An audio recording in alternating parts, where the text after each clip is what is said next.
যে অবস্থা গরুর দাম তো অনেক বাড়তি, আমরা কম দামে গরু খাই কিন্তু উনি পারতেছে না।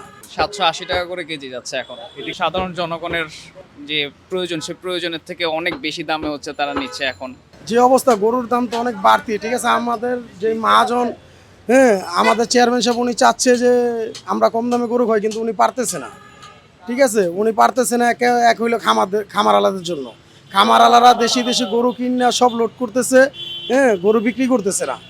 আর আমরা যেসব গরু কাটি সার গরু, আমরা কেন কোনো গাভিন কাটি না, কোনো গাই গরু কাটি না, ঠিক আছে, এই কারণে আমরা কম দামে খাওয়াইতে পারতেছি না। হ্যাঁ, এই কারণে মানে আমাদের হাড় গরুর মানে সার গরুর একটু দাম তো বেশি, তাই আমাদের একটু দাম বাড়িয়ে বিক্রি করতে হবে। খাসি বেচতেছি 1200 টাকা। ইনশাল্লাহ চেষ্টা করবো যদি গরুর দাম কমে, আমরা কমে জনগণের সেবার জন্য আমরা কমে বিক্রি করব। যদি গরুর দাম কমে, যদি ভোটারাতন গরু আসে, যদি ভোটার যদি গরু ছাড়ে, অবশ্যই আমরা যদি কিনতে পারি, অবশ্যই আমরা কম দামে গরু খাওয়াবো। ঈদের কারণে গরুর দামটা একটু চড়া যাচ্ছে, কারণ মনে করেন খামারিরা গরু আটকাইতেছে। দ্বিতীয়ত আপনার কৃষক যারা আছে এরাও গরু এখন দিচ্ছে না, যে এতদিন দেখছি আর কটা দিন দেখি, এই কারণে আমাদের কিনতে সমস্যা হয়ে যাচ্ছে। একটু গরুর দাম বাজারে অনেক চড়া। এমনি গরুর দাম বেশি, তারপরে আসছে যে গরম, এই গরমে গরু দাম পাবলিক এখন এমনি খাওয়া ভুলে আছে। এমনি তো গরম অস্থির, আবার গরু গোস খাই কীভাবে এর ভিতরে। এখন যা চলে আলহামদুলিল্লাহ, যদি এরকম করে চলো কুরবানির পরে দেখা যাইব আল্লাহ। হয়তো আমাদের চিন্তা আপনাদের দাম কমানোর, এখন বাকিটা আল্লাহ মালিক ভালো ভিতরে কেমন দাম হয়। এখন কুরবানির সামনে এখন চেষ্টা হলো সম্ভব না, কারণ বর্তমানে খামারের গরুর দাম বেশি।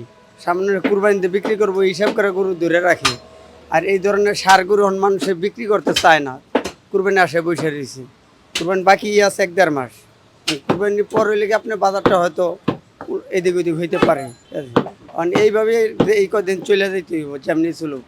গরু গোসলে অতিরিক্ত গরম, এই জিনিস সামনে মনে করেন তো ক্ষতিকর বেশি, উপকার বেশি, কিন্তু ক্ষতিটাই বেশি হয়। মানে সেই কারণে একটু মনে হয় খাওয়ার দিক দিয়ে একটু কমায় লাগছে। সামনে যদি আল্লাহ লাগে কুরবানিটা পার হয়, পরবর্তীতে বুঝে দেব যে এটা বাজার কোন দিক দিয়ে ঠেকে।